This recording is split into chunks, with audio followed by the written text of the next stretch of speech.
The termination notice slid across the desk like a death sentence. Mercy Washington's hands trembled as she picked up the paper, her boss Hal refusing to meet her eyes. "It's not personal," he mumbled, though they both knew it was a lie. 23 years old, single mother, 5 years of loyal service, and now unemployable in a town where everyone knew her name, for all the wrong reasons. Her crime? Serving coffee to 3 Hells Angels bikers when they stopped at the diner during a rainstorm. Just coffee and meatloaf. A simple act of human decency that cost her everything. "Sometimes it's not about what's right," Hal had whispered, genuine regret in his voice. "It's about keeping the peace." That night, Mercy sat at her kitchen table, bills spread before her like a losing hand of cards. The eviction notice taped to her door. The letter from the pharmacy about her daughter's overdue medication. The pink glow of her 5-year-old Zoe's cheeks as fever took hold. Juvenile rheumatoid arthritis flaring because they couldn't afford the specialists their insurance barely covered. 5 job applications rejected. Neighbors who once smiled now crossing the street to avoid her. The crushing weight of knowing that in a small town like Lakeside, reputation was currency, and hers had just been bankrupted.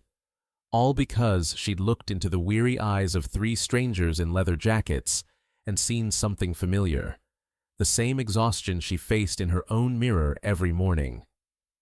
"They're customers," she'd said to Chief Brady, his hand resting deliberately on his holster, "like anyone else." 5 words that sealed her fate. She pressed her palms against her eyes, fighting back tears that wouldn't help pay bills or heal her daughter. The walls of their small apartment seemed to close in, each tick of the clock another second closer to losing everything. No one was coming to save them. No one ever had. That's when she heard it, the distant rumble that started as a whisper and grew to a roar. The sound of thunder on a cloudless day, the ground beneath her feet beginning to tremble.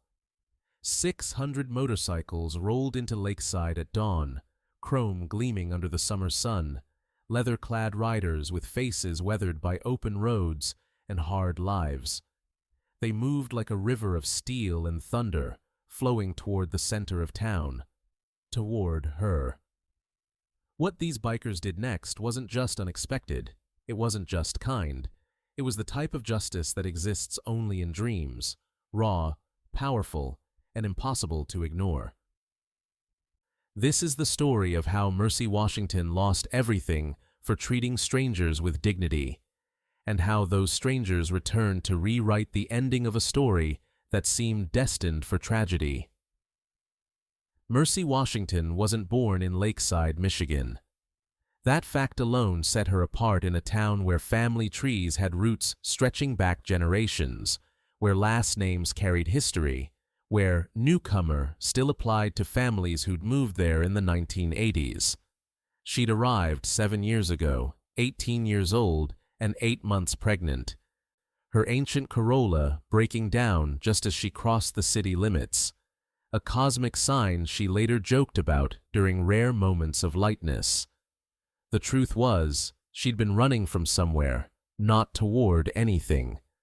Lakeside was simply where her car decided to quit, where she found herself stranded with $47 to her name and a baby who would arrive whether she was ready or not.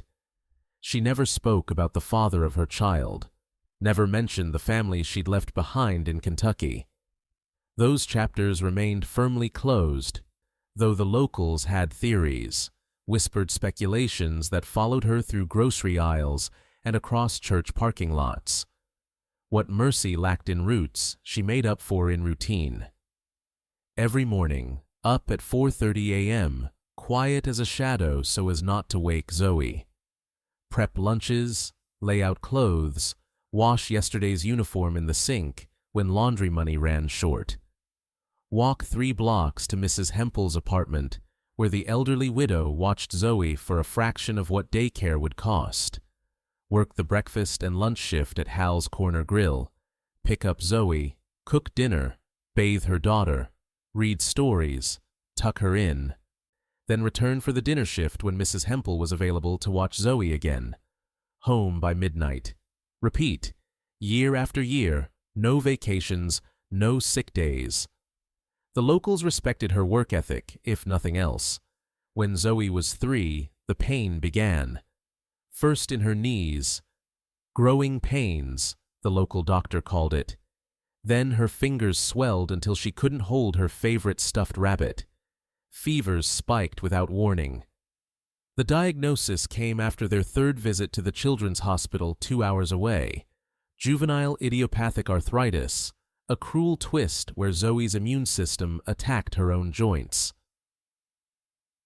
The specialist had explained it with clinical detachment, while Mercy nodded, memorizing words like rheumatoid factor and inflammatory markers, translating them privately into what they really meant. A lifetime of pain for her little girl, unless they found the right treatment. Their insurance, the bare minimum plan Mercy could afford, covered only 60% of the specialist visits. The newest medication, the one that actually worked, came with a $475 monthly copay. The physical therapy sessions, $80 each, twice weekly. The specially molded inserts for Zoe's shoes, $200, replaced every 6 months as she grew. The blood tests to monitor liver function, $130 every 3 months. Mercy kept these figures in a worn notebook, calculating and recalculating, searching for dollars that didn't exist. She'd learned to cut corners most people never considered. The apartment thermostat set at 62 degrees in winter, both of them layering sweaters instead. Showers limited to 4 minutes, timed by the plastic hourglass Zoe had won at the school carnival. Dinner often consisted of whatever food was about to be thrown out at the diner. Slightly overdone burgers, fries that had sat under the heat lamp too long, soup that had been on the warmer all day.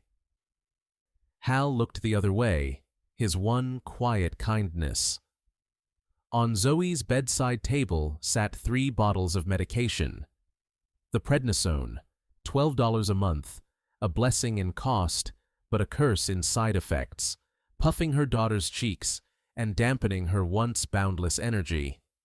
The methotrexate, $45 a month, which left Zoe nauseated every Sunday after her weekly dose, and the biologic, the miracle drug that had reduced her pain by 70% according to the pain scale chart they colored in together each night, $475 a month, often paid in installments negotiated through tearful phone calls with the pharmacy.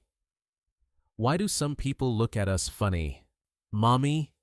Zoe had asked once, her observant eyes missing nothing despite her young age. Mercy had considered the question carefully. "Because they don't know our story," she'd finally answered. "And that's okay. We don't need to know someone's whole story to be kind to them." It was more than a platitude. It was the philosophy that guided her life, distilled from hard lessons and harder choices. Everyone deserved dignity, regardless of appearance, background, or the rumors that clung to them like shadows. She'd been on the receiving end of enough judgmental glances to know their sting. She'd felt the weight of assumptions based on her single motherhood, her youth, her lack of education beyond high school. Perhaps that's why she never quite belonged in Lakeside, despite the years she'd spent there. She served the regulars at the diner with unfailing courtesy. Frank, with his black coffee and daily complaints about the town council. Dorothy with her tea and 2 sugars. Even Chief Brady with his self-importance and wandering eyes. She remembered their orders, their allergies, their stories about grandchildren and garden pests. She attended the mandatory staff meetings at Hal's, contributed to the collection when someone's parent passed away, brought cookies to the town's summer festival. But there remained an invisible barrier, a glass wall she could see through but never cross. She wasn't from Lakeside. She had no maiden aunt who taught piano lessons to half the town's children, no grandfather who'd served on the volunteer fire department, no family plot in the cemetery on Oak Hill Road. She remained perpetually the Washington girl, defined by her outsider status, despite the roots she'd tried to grow. And yet, this was home. This small apartment with its temperamental radiator and the window that Zoe had decorated with paper snowflakes. This town with its single traffic light and the beach where they collected smooth stones on Zoe's good days. This life she'd built from nothing but determination and the fierce love for a daughter who deserved so much more than what they had. It wasn't enough. But Mercy would make it enough, somehow. She always had. Lakeside, Michigan existed in that peculiar American purgatory, a once thriving manufacturing town now grasping at survival. The furniture factory that had employed 3 generations closed in 2008, replaced by a Dollar General and a vape shop. The picturesque lakefront that gave the town its name had been divided into vacation properties owned by wealthy families from Chicago who descended for 8 summer weeks before leaving the town to hibernate through Michigan's brutal winters. What remained was a community bound together by shared history, shared struggles, and an unspoken agreement that outsiders would always remain just that, outsiders. The way we've always done things wasn't just a phrase in Lakeside, it was scripture. The town operated on an intricate social hierarchy that newcomers could never fully decipher. At the top stood families like the Bradys and the Whitfields, whose names appeared on building cornerstones and memorial benches. Then came the business owners, the teachers, the skilled workers who'd managed to adapt when the factory closed. At the bottom were the service workers, the cashiers, the waitresses like Mercy, essential but invisible until they stepped out of place. Chief William Brady embodied Lakeside's contradictions. His grandfather had been police chief, his father had been police chief, and the badge he wore seemed less earned than inherited. At 52, he carried himself with the authority of a man who'd never had his judgment questioned. He attended First Baptist Church every Sunday, sat in the third pew, and sang hymns in a surprisingly melodic baritone. He organized the Thanksgiving food drive and coached Little League. He also had a habit of reducing traffic tickets for the daughters of town council members and conducting extra patrols past the homes of women whose husbands worked night shifts. A town like this needs moral leadership, he often declared at Rotary Club meetings. We can't let the big city problems seep in. Not on my watch. The regulars at Hal's Corner Grill formed a microcosm of Lakeside society. Frank Dobson, 73 and perpetually disgruntled, had owned the hardware store for 40 years. He claimed to hate gossip, but spread it more efficiently than anyone, his counter serving as Lakeside's unofficial news bureau. That Washington girl, he'd said once, loudly enough for Mercy to hear from the kitchen, raising that child alone, makes you wonder what else goes on in that apartment. Dorothy Miller had been Lakeside Elementary's second-grade teacher for 4 decades before retirement. She taught most of the town's adults to write in cursive and wasn't shy about correcting their grammar decades later. She treated Mercy with the benevolent condescension of someone who viewed her as a perpetual student rather than a grown woman. "Your little girl is quite bright," she'd told Mercy once, surprise evident in her voice. "With proper guidance, she might even qualify for college someday." The backhanded compliment was delivered with a smile and an extra $1 in the tip jar, Dorothy's way of doing charity without acknowledging it as such. And then there was Hal, owner of the diner that bore his name. A widower in his 60s with thinning hair and perpetually flour-dusted hands, Hal wasn't unkind, just weak. He wanted to be liked, to avoid conflict, to keep his business running without rocking any boats. He paid Mercy 50 cents above minimum wage and occasionally slipped her leftover food, but never defended her when customers made inappropriate comments or when Frank accidentally spilled coffee that she had to clean up. "It's just easier this way, Mercy," he'd say, when she suggested improvements to the outdated systems or pointed out health code violations in the aging kitchen. People don't like change. The unspoken rules of Lakeside govern daily life with the precision of physical laws. You greeted people by name at the post office. You didn't discuss politics outside of established viewpoints. You attended the 4th of July parade and the Christmas tree lighting. You pretended not to notice when the high school principal stumbled out of the VFW hall after too many beers. You respected the hierarchy. You knew your place. Most importantly, you didn't make waves. Mercy had broken that cardinal rule the moment she'd set a coffee cup in front of a Hell's Angel. She hadn't just served bikers. She'd challenged Chief Brady's authority in public. In Lakeside's complex social mathematics, that equation could only yield one result, and everyone, including Mercy, knew it. Thursday evenings at Hal's Corner Grill had a rhythm as predictable as the antique clock above the register. The dinner rush ebbed around 7:30, leaving the regulars to nurse coffee and share the day's grievances. Outside, an early June storm lashed against the windows, rain drumming on the metal awning in an erratic percussion. The neon "Open" sign flickered with each lightning strike, casting momentary shadows across the worn linoleum floor. Mercy moved through the half-empty diner with practiced efficiency, her body on autopilot, while her mind calculated tomorrow's medication schedule for Zoe. The little girl's fever had spiked that morning, 101.2 on the dinosaur thermometer, which meant another day with Mrs. Hempel instead of kindergarten. Another absent mark in a growing tally. Another apologetic call to Dr. Winters about stretching the medication a few more days until payday.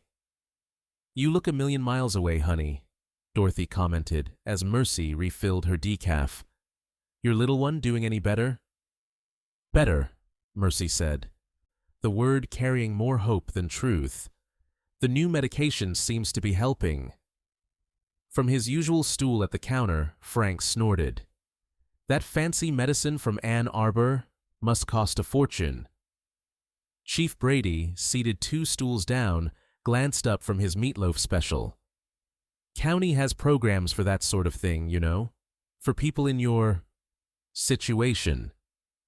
Mercy's smile remained fixed, though her grip on the coffee pot tightened. They'd had this conversation before. The programs Brady mentioned had waiting lists a year long, or income requirements just low enough to exclude her. "We're managing," she said simply, turning away to wipe down an already clean table. "Thanks for your concern." The bell above the door jingled at 8:42 p.m. The sound itself was ordinary, cheerful even, but the reaction it caused was immediate. Conversations halted. Silverware stilled against plates. Every head turned toward the entrance, where 3 men stood, rain-soaked and imposing. Their leather jackets bore the unmistakable death's head patches of the Hells Angels Motorcycle Club. The back patches identified them as the Gold Tooth chapter from the west side of the state. The leader, a tall man with a salt and pepper beard and deep-set eyes, surveyed the diner with the cautious assessment of someone accustomed to hostile receptions. Behind him, 2 younger men flanked his sides, their expressions neutral but alert. Water pooled beneath their heavy boots on the welcome mat. The smell of wet leather and motor oil cut through the greasy comfort of the diner's familiar scents. Chief Brady's coffee cup hit the counter with deliberate force. The sound echoed in the silence like a gavel coming down. "Evening," the lead biker said, his voice a quiet rumble that somehow filled the space. No one responded. Hal had disappeared into the kitchen. Frank stared with undisguised contempt. Dorothy's hand fluttered nervously to the cross pendant at her throat. The bikers claimed a booth in the far corner, away from the windows, away from the other patrons. Their movements were careful, contained, as if trying to occupy as little space as possible in a world that had already decided who they were. Mercy watched as Chief Brady's face darkened. She saw his hand move to rest on his holster, an unnecessary gesture in the small diner, but one that broadcast his authority to everyone watching. She should walk away. She should wait for Hal to emerge from the kitchen. She should protect her job, her reputation, her place in this precarious ecosystem. Instead, she grabbed 3 laminated menus from behind the counter. "Don't," Brady said quietly, his fingers closing around her wrist as she passed. The contact startled her. His grip was firm, just shy of painful. A warning. "They're customers," she replied, gently but firmly pulling free.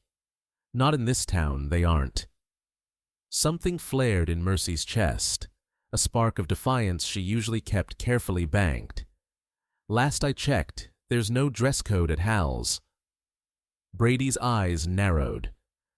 "You don't know what you're dealing with. Those men haven't done anything except walk in out of the rain," she finished for him, keeping her voice low. She felt the weight of every gaze in the diner as she crossed the floor toward the biker's booth. With each step, a voice in her head screamed at her to turn around, to not jeopardize the fragile stability she'd built for Zoe. But another voice, quieter yet somehow stronger, reminded her of what it felt like to be judged on sight, to be unwelcome based on appearance alone, to be defined by others' assumptions. She'd been on the receiving end of those judgments since arriving in Lakeside, the whispers when she shopped for groceries with her pregnant belly and no ring, the sidelong glances at church when Zoe asked innocent questions too loudly, the assumptions about her character, her choices, her worth, all made by people who had never bothered to know her story. "Welcome to Hal's," she said, setting menus before the bikers. "Coffee while you decide?" The leader looked up, genuine surprise crossing his weathered features before he masked it. "Yes, ma'am. Thank you."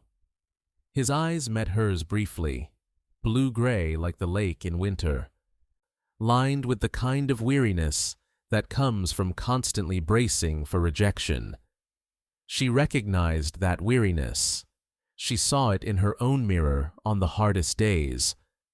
When she returned with the coffee pot, Chief Brady had left his stool and was making his way toward the booth, hand still resting on his holster. The diner had fallen so quiet she could hear the buzz of the flickering fluorescent light above the restroom sign. "What's your business in Lakeside?" Brady demanded, stopping beside Mercy. The lead biker looked up calmly. "Just passing through. Looking for a hot meal before we head on.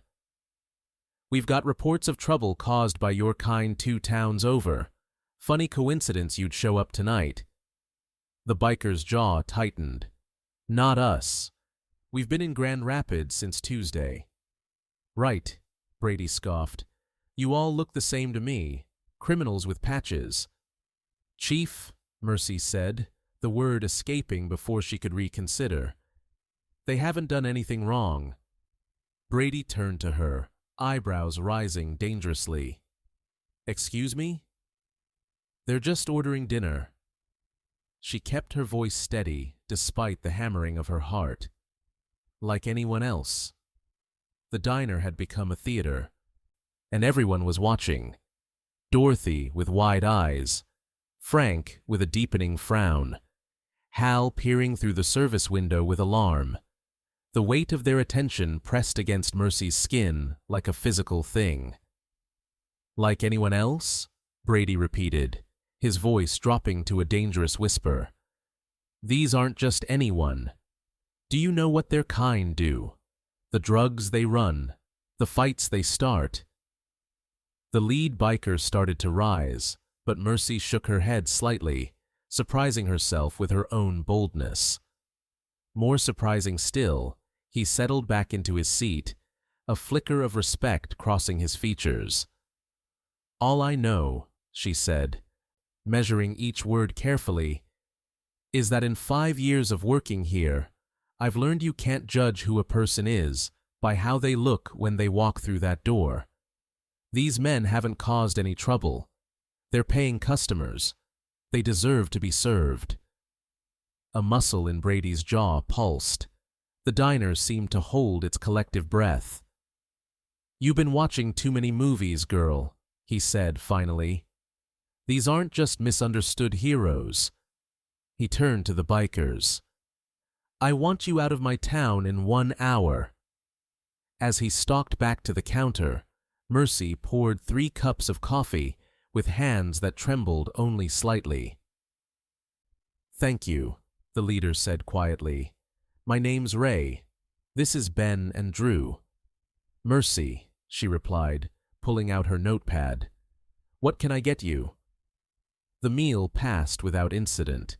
The bikers ate quickly, left a generous tip, and departed into the rain. But something had shifted in the diner's atmosphere. Regulars who had always greeted Mercy with warmth now avoided her eyes. Frank left without his usual goodbye. Dorothy hurried her bill payment, avoiding direct contact as she handed over cash, and Mercy knew, with the certainty of someone who had always existed on the margins, that she had just crossed a line from which there would be no easy return. 2 days after the incident, Hal called Mercy during her morning routine. His voice cracked over the phone. "Need to see you in my office before your shift. Come early." She knew what was coming. If you're finding value in this story about standing up for what's right, even when it costs everything, take a second to hit that like button. Your support helps more people discover stories of everyday courage that can change lives. Mercy sat across from Hal in the cramped back office that smelled perpetually of fryer oil and stale coffee. The termination notice lay between them on the desk, already filled out, already signed. Hal couldn't meet her eyes. "You've put me in an impossible position, Mercy," he said, fingers nervously adjusting a stack of invoices. "Chief Brady's brother-in-law sits on the town council. The mayor called me personally this morning." "Because I served paying customers?" The words tasted bitter. Hal sighed, the sound heavy with defeat. "The Goldtooth chapter has a reputation. 2 years ago, they were involved in that big drug bust over in Harrisville." "These men didn't do anything wrong," Mercy said, echoing the words that had sealed her fate. "They ate dinner and left a $20 tip on a $40 check." "It doesn't matter what they did or didn't do," Hal replied, finally looking at her. His eyes were red-rimmed, sleepless. "People are saying you support gang activity. They're saying maybe you're involved with them somehow. The PTA mothers are talking about boycotting the diner." "That's ridiculous," Mercy whispered. "I know it is." Hal pushed the termination notice toward her with reluctant fingers. "I've watched you work double shifts with a sick kid at home. I know who you are." "Then why are you doing this?" "Because I can't afford to lose my business, Mercy. I'm 3 months behind on property tax as it is." His voice dropped. "Sometimes it's not about what's right. It's about keeping the peace." She didn't argue. She signed where indicated, collected her final paycheck, $3.46 for a week's work, not nearly enough to cover Zoe's next treatment, and walked out into the afternoon sunshine that felt like mockery against her skin. By the end of the day, everyone in Lakeside knew. The rejection started subtly. The receptionist at Dr. Miller's office suddenly couldn't find an opening for Zoe's follow-up appointment. The manager at Lakeside Market forgot about the cashier position Mercy had applied for. The community college administrator explained that the scholarship funds for their medical billing program had just been allocated for the semester. By week's end, 5 job applications had been politely declined. Her neighbor, who'd occasionally watched Zoe, suddenly had family visiting indefinitely. Frank's daughter-in-law, who managed the bank, explained that they couldn't extend Mercy's overdraft protection due to new policies. Meanwhile, the bills accumulated with merciless precision. The pharmacy called about an overdue payment for Zoe's medication. The landlord left a notice about next month's rent. The electricity bill arrived with a red, "Final Notice" stamp across the envelope. Mercy stretched Zoe's medication by cutting the pills in half, then quarters, knowing she was gambling with her daughter's health but seeing no alternative. She sold her mother's silver locket, the only thing of value she owned, to cover the electric bill. She started skipping meals, telling Zoe she'd already eaten earlier, while her own stomach twisted with hunger. One night, after tucking Zoe into bed, Mercy found her daughter's small hand burning with fever again. The joint pain had returned with a vengeance. In the bathroom, Mercy shook the medication bottle, the hollow rattle confirming what she already knew. They were out. Completely out. She sat on the bathroom floor, back against the cold tub, and allowed herself 5 minutes of silent tears. Just 5 minutes to acknowledge the crushing weight of failure, of helplessness, of being utterly alone. 5 minutes to feel the panic rising in her chest as she realized she had nowhere left to turn. Then she wiped her eyes, splashed cold water on her face, and returned to her daughter's bedside with a cool washcloth and a smile that betrayed none of her desperation. "It's okay, baby," she whispered, though they both knew it wasn't. "We'll figure something out. We always do." The words rang hollow in their small apartment, where the walls seemed to close in a little more each day. A week after losing her job, Mercy sat at the kitchen table, bills spread before her like a losing hand of cards. Zoe had finally fallen asleep after hours of crying from the pain in her knees and fingers. The prescribed pain medication had run out 3 days ago. The pharmacy wouldn't refill it until they received payment for the last prescription, $237, that Mercy simply didn't have. She pressed her fingertips against her temples, trying to massage away the headache that had become her constant companion. The refrigerator hummed in the background, nearly empty but for a half-gallon of milk and some wilting vegetables. Her application for emergency assistance had been denied.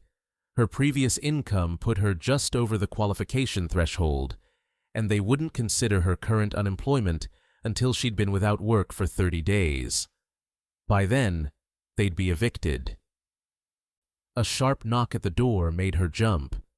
She glanced at the microwave clock, 10:37 p.m. Too late for anything but bad news. She approached the door cautiously, peering through the peephole. Her breath caught in her throat.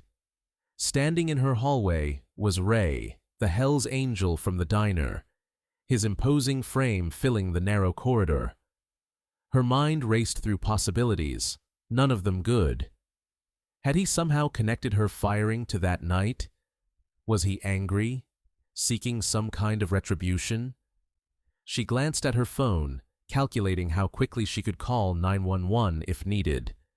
Against her better judgment, she opened the door a crack. The security chain's still in place. "How did you find me?" she asked, her voice steadier than she felt. "Small towns," he said simply. His voice was quieter than she remembered, less gruff without the diner's background noise. Everyone knows everything about everybody. May I come in, just to talk?" She hesitated. Through the crack in the door, she studied him. Without the leather jacket, he wore a simple flannel shirt now. He looked less intimidating, though no less out of place in her apartment building. In the harsh fluorescent lighting of the hallway, she noticed details she'd missed at the diner: a scar running along his left jawline, the slight gray at his temples, eyes that seemed too gentle for his weathered face. "5 minutes," she said, unlatching the chain. "My daughter's sleeping." He nodded, stepping inside with surprising quietness for such a large man. He declined her automatic offer of coffee, instead sitting at her kitchen table with a solemnity that made her chest tighten. "I heard what happened," he said, "about your job." Mercy said nothing, waiting. "News travels fast in the biker community, too." He gestured vaguely. "Friend of a friend works at the gas station across from the diner." Overheard Brady bragging about how he'd cleaned up the town by getting rid of both us and you. "Charming," she said flatly, crossing her arms. Ray studied her, his expression unreadable. "Goldtooth chapter's been around 40 years. Most of us are mechanics, construction workers, veterans. We do charity rides for kids with cancer, food drives at Christmas." A wry smile crossed his face. Not exactly the criminal empire Brady made us out to be. "Why are you telling me this?" "Because what you did at that diner, standing up for strangers when it cost you something, that doesn't happen to men like us." He leaned forward, elbows on his knees. "People cross streets to avoid us. They grab their children closer when we pass. They don't defend us." His words hung in the air between them, surprisingly vulnerable from a man who looked like he could break concrete with his bare hands. "I spent 22 years in the Marines before this," he continued. "Came home from my 3rd tour to find my wife had left, taken everything including my pickup. Started riding with the club because they were the only ones who understood what it's like when the world decides who you are without bothering to ask." Mercy understood that sentiment too well. Ray reached into his shirt pocket, pulling out a weathered business card. He placed it on the table between them. "I own an auto repair shop in Auburn Hills. 3 bays, good equipment, honest work. It's not fancy, but we stay busy." He tapped the card with a calloused finger. "You need a job. You call that number." Mercy stared at the card. "I don't know anything about fixing cars. We need someone to run the front office, answer phones, schedule appointments, handle the invoicing. Previous office manager retired last month." He shrugged. "Pays decent. Medical benefits after 90 days. The words medical benefits hit her like a physical force. But Auburn Hills was nearly 2 hours away. "I can't just leave," she said. "Zoe's doctors are here, her treatment plan. Ann Arbor's got better children's specialists anyway. Just 40 minutes from the shop." He stood, his point made. "That's all I came to say." "Why?" she asked, the question escaping before she could stop it. Ray paused at the door. "Because respect goes both ways, and because I know what it's like when the world decides who you are without bothering to ask." He nodded once. "Good night, Mercy Washington." After he left, she held the card between her fingers, turning it over and over as if it might reveal some deeper truth. "Ray Donovan, Goldtooth Automotive Specialists," it read, with a phone number and address beneath. It seemed too small a thing to hold any real promise, a simple gesture that couldn't possibly fill the widening gaps in her life. And yet, she placed the card on the refrigerator, secured by a dolphin magnet Zoe had chosen at a gas station during better times, a possibility, an escape route, a question without an answer. Not yet. The eviction notice arrived on a Tuesday. Its official letterhead and cold legal language a stark contrast to the cheerful butterfly stickers Zoe had placed around their apartment door. Notice to vacate premises, it declared in bold capital letters. 30 days to find a new home in a town where her name had become synonymous with poor judgment. Mercy folded the notice carefully and tucked it inside her purse, next to the doctor's referral she'd received that morning. Dr. Winters had been apologetic but firm. Zoe needed to start the new biologic treatment immediately. The joint damage was becoming permanent. Without intervention, her daughter might face wheelchair dependency by age 10.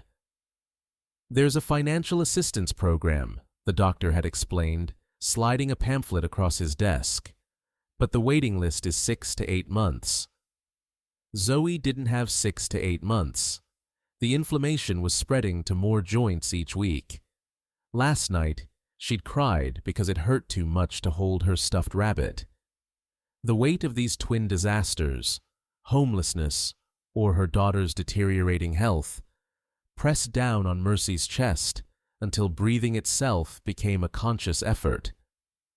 She moved through her days in a fog of mounting panic, going through the motions of motherhood while desperately searching for solutions that didn't exist. Each morning before dawn, while Zoe still slept, Mercy slipped out for her only moments of peace.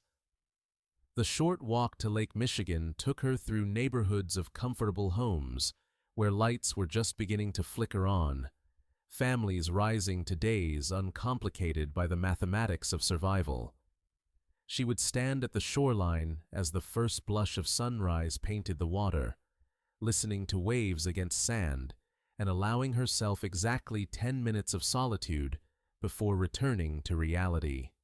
On this particular morning, the lake stretched vast and indifferent before her, its surface rippled by a gentle breeze. Mercy closed her eyes, feeling the cool sand beneath her bare feet, the whisper of wind against her face, the momentary weightlessness of being untethered from obligations. But the reprieve was always temporary. Even here, Ray's business card burned in her pocket like a hot coal. She'd taken to carrying it with her, a talisman of possibility that both tempted and terrified her. Auburn Hills meant starting over, again, leaving behind Zoe's school, where her kindergarten teacher, Ms. Appleton, understood her health issues, leaving behind Mrs. Hempel, who charged half what daycare would cost, leaving behind the small apartment that, despite everything, was the only real home Zoe had ever known. But staying meant watching her daughter's body betray her, one joint at a time.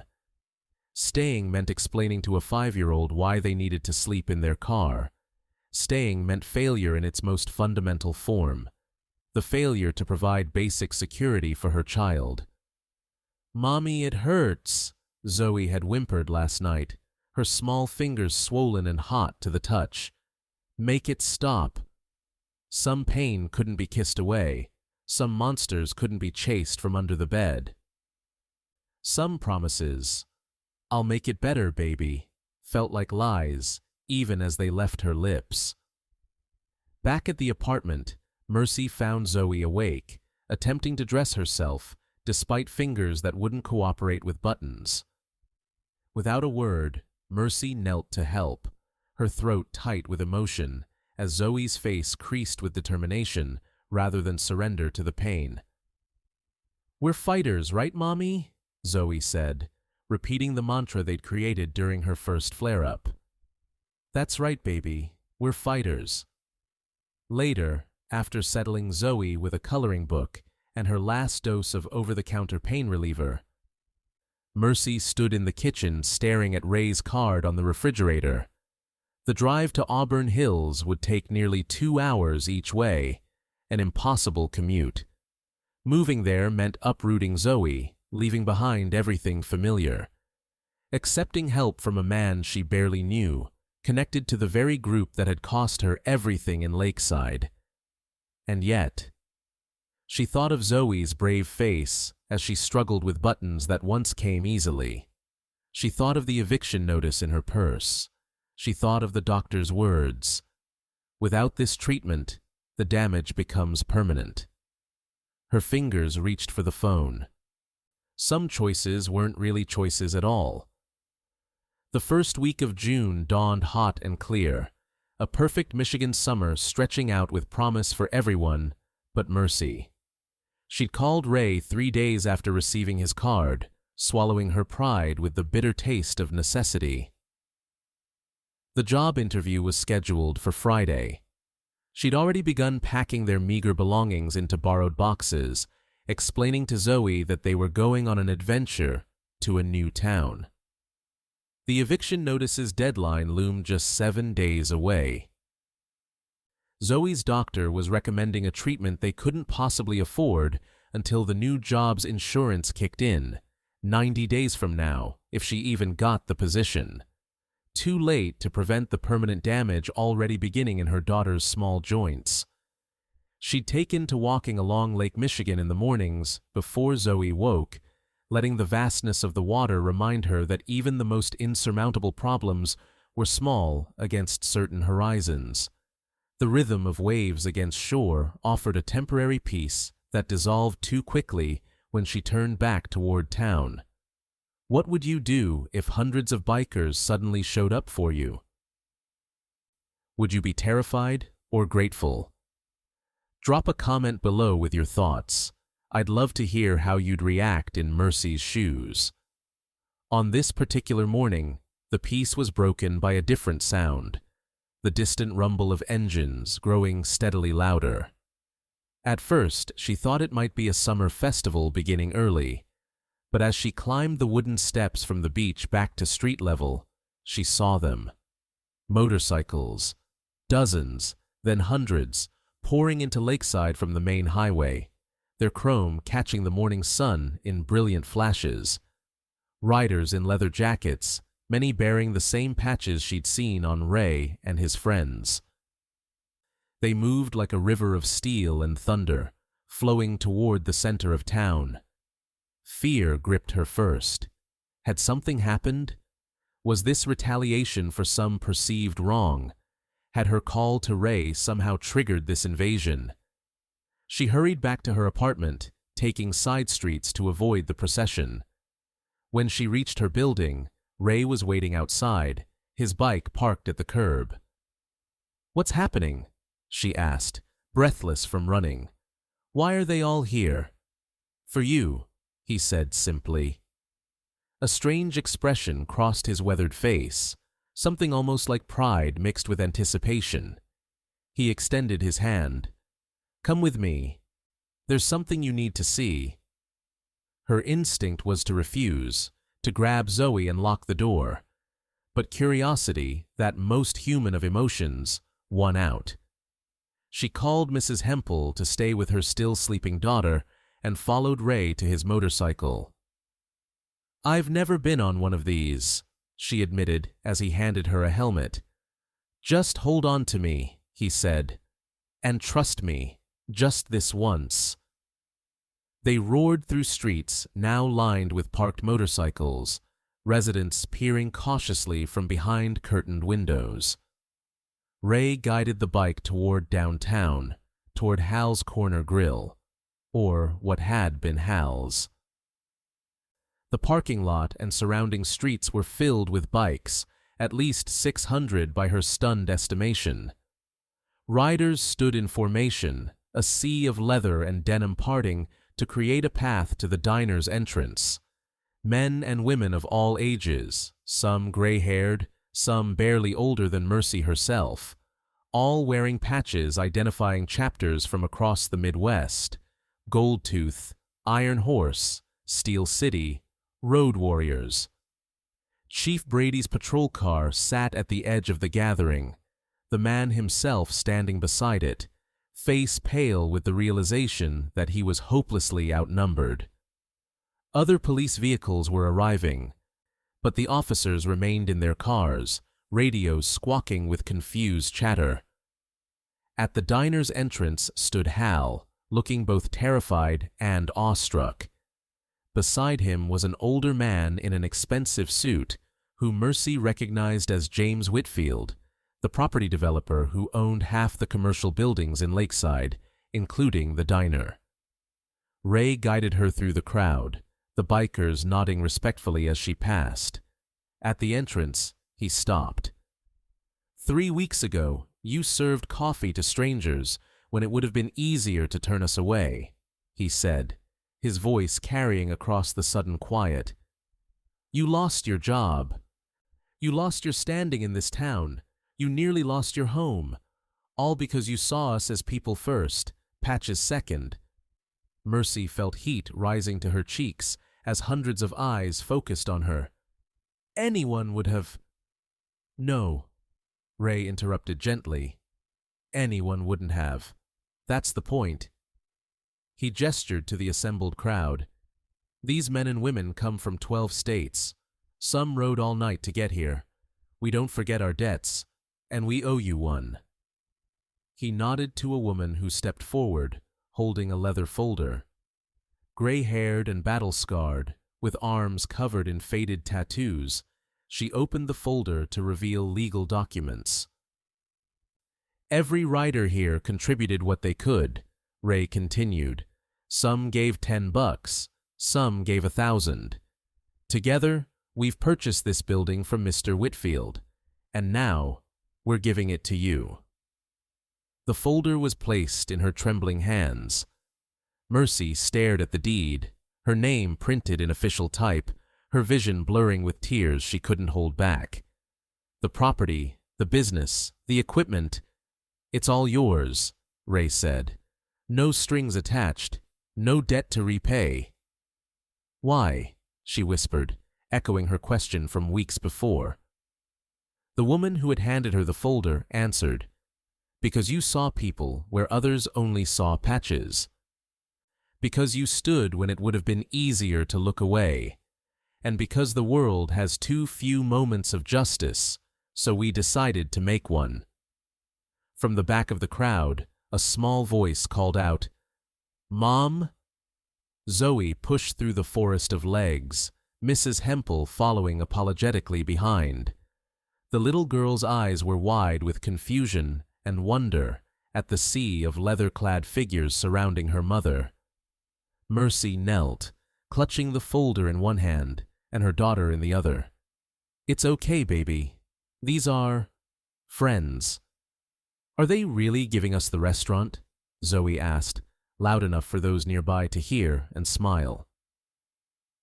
I think they are, Mercy answered, still unable to fully comprehend it. Chief Brady pushed forward through the crowd, his face mottled with anger. This is completely irregular. The zoning permits, the business license, are all in order, interrupted the woman who had given Mercy the folder. She produced another set of documents. I'm Catherine Weiss, attorney for the Gold Tooth Foundation. Everything's been filed with the county clerk this morning. The health inspection is scheduled for tomorrow. The business license transfer was approved yesterday. Brady's mouth opened and closed like a fish gasping for air. Ray turned to address the crowd. Seems to me a new business deserves a proper grand opening. What do you say we help get this place ready? A roar of approval went up from hundreds of throats, drowning out Brady's sputtering objections. As Zoe stared at the sea of leather-clad figures with unabashed curiosity, Mercy felt something unfamiliar blooming in her chest. It wasn't just gratitude, though that flowed freely. It wasn't just relief, though that loosened the knots that had tightened around her heart for weeks. It was the sudden, overwhelming understanding that sometimes kindness doesn't just ripple. It returns as a wave powerful enough to change the landscape of a life. The bikers stayed for 3 days, transforming not just a diner, but an entire town's perspective. Dawn on the first day brought 20 riders with construction experience who immediately set to work assessing the building's needs. Ray stood at a folding table outside, blueprint plans spread before him, directing operations like a general. By noon, the diner's faded sign had been taken down, the leaking roof had a dozen workers swarming over it, and the kitchen equipment was being evaluated piece by piece. "That refrigerator's from the Reagan administration," said a biker with Mac tattooed across his knuckles and 30 years of commercial kitchen installation experience. "Compressors shot, not worth fixing." By afternoon, a convoy of trucks arrived, refrigeration units, grills, a new dishwashing system, ventilation equipment. The parking lot transformed into a staging area, with bikers in leather vests carrying clipboards, checking inventory, and organizing work crews. Inside, walls were repainted in warm earth tones. The cracked linoleum flooring ripped out to reveal original hardwood that a team of riders sanded and refinished overnight. The ancient booths, with their torn vinyl upholstery, disappeared into a dumpster, replaced with handcrafted wooden booths built by a furniture maker from the Steel City chapter. "Oak," he explained, running his hand along the smooth finish. "It'll outlast all of us."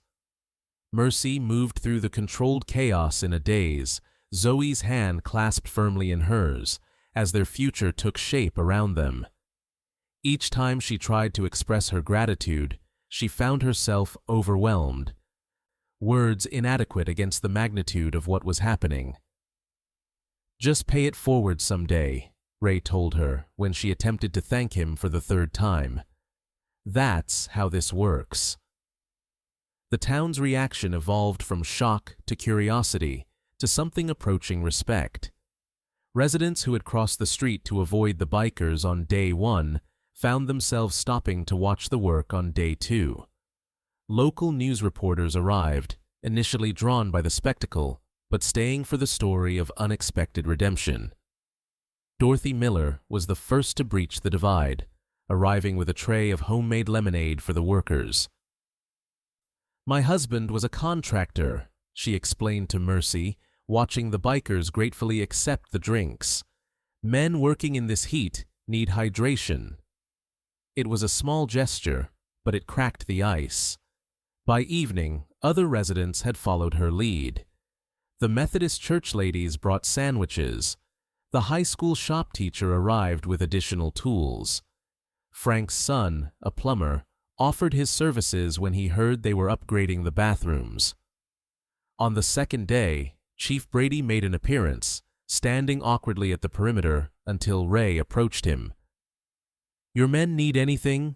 Ray asked, extending a cup of coffee. "Water. Food?" Brady stared at him, then at the cup, then back at the transformed diner where dozens of leather-clad workers labored alongside townspeople. "Why are you really doing all this?" "Because she saw us as people," Ray answered simply. "Not everyone does." By the third day, the transformation was nearing completion. A professionally printed banner hung across the front. "Grand Opening, Mercy's Place, Saturday, 8 a.m." Inside, new equipment hummed efficiently in a kitchen twice as functional as before. The dining area sparkled with fresh paint, refinished floors, and new lighting that eliminated the dreary shadows of the old diner. But the most significant change was in the small office at the back. Where Hal had once reluctantly fired her, there now stood a proper desk, a filing system, and something Mercy had never imagined. A health insurance policy framed on the wall, coverage for her and Zoe starting immediately, without the 90-day wait period. The Gold Tooth Foundation had paid the annual premium in full. "Pre-existing conditions covered," Ray explained, tapping the frame. "Best policy money can buy." Within a week, Zoe had her first appointment with a pediatric rheumatologist at the University of Michigan's prestigious Children's Hospital. Within 2 weeks, she started the biologic treatment Dr. Winters had recommended. Within a month, her pain levels decreased dramatically. By summer's end, she could hold her beloved stuffed rabbit again without wincing, could climb the playground equipment that had been impossible before. The night before the grand opening, Mercy stood alone in her diner, trying to absorb the reality of it all. The gleaming surfaces, the state-of-the-art kitchen, the carefully crafted sign that would be installed in the morning. Her fingers traced the words, engraved on a small brass plaque mounted by the entrance. Kindness serves everyone. Established 2025. Outside, the last few bikers were packing up, preparing to return to their lives across 12 states. They'd filled every hotel in Lakeside for 3 days, eaten at every restaurant, bought from every shop. They'd fixed far more than a diner. They'd repaired a community's broken understanding of judgment and worth. When Mercy tried to say goodbye to Ray, he smiled and shook his head. "Not goodbye," he corrected. "See you next June." 6 months later, on a crisp December morning, Mercy stood behind the counter of her thriving diner, watching as every table filled for the Saturday breakfast rush.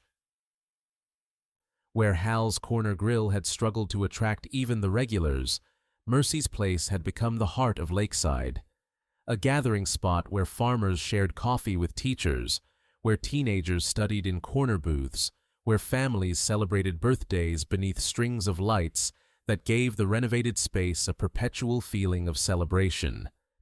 The menu had expanded, incorporating recipes Mercy had always dreamed of offering. The staff had grown to include 3 full-time waitresses and a line cook. The books showed a profit every month since August. But the true measure of success wasn't in the numbers. It was in Zoe, now 6 years old, sitting at the counter working on homework, her fingers moving freely without pain, the biologics working their quiet miracle. It was in Dorothy Miller inviting Mercy to join the town's business association, where her innovative ideas were now welcomed rather than dismissed. It was in Chief Brady nodding respectfully when he came in for his morning coffee, a small gesture that had taken months to earn. And it was in the calendar hanging by the register, with the first week of June circled in red, Gold Tooth Reunion. The rumors had already started. Next summer's gathering would be even larger. Riders from 20 states had pledged to attend what was becoming a legendary annual pilgrimage in motorcycle clubs across the country. The town's hotels were already booked solid, with residents offering spare rooms to accommodate the overflow. What had begun as an invasion had transformed into Lakeside's most anticipated event. The town council was even planning a festival around it. "Funny how things change," Frank commented one morning, watching Mercy refill his coffee cup. "Used to be, we thought we knew exactly who the good people were in this town." "And who weren't," Mercy added with a small smile. Frank nodded, uncharacteristically reflective. "Maybe that was our mistake all along, thinking we could tell just by looking." If this story touched your heart or reminded you of a time when kindness changed your life, please hit that subscribe button and share it with someone who needs to hear it today. Our world needs more reminders that appearances often hide our shared humanity, and that standing up for others, even when it costs us something, is always worth it. Mercy often thinks about that rainy night when 3 strangers in leather jackets walked into a diner and set in motion events no one could have predicted. She thinks about how a single moment of dignity offered to the unwelcome altered the trajectory of her life and her daughter's future. She thinks about how easy it would have been to look away, to stay silent, to keep her head down like she'd been taught. And she's grateful she didn't. Because kindness, when offered freely, has a way of coming back. Sometimes quietly, like whispered thanks over a cup of coffee, and sometimes with thunder, announcing to the world that no good deed goes unnoticed by those who understand its true value.